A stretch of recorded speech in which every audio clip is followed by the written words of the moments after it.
basi mambo ni tafrani tu ndani ya nyumba hii.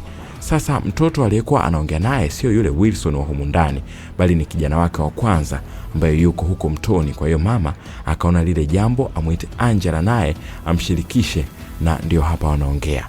Mama anasema, unajua nina kijana wangu yupo gaibuni huko, basi naomba tushirikishane jambo mara moja.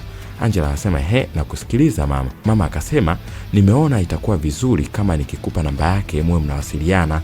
Angela anashangaa, anasema, naongea naye nini mimi, mtu yupo Ulaya huko? Basi mama akasema, hapana, mtakuwa marafiki tu. Angela akauliza, jina anaitwa nani?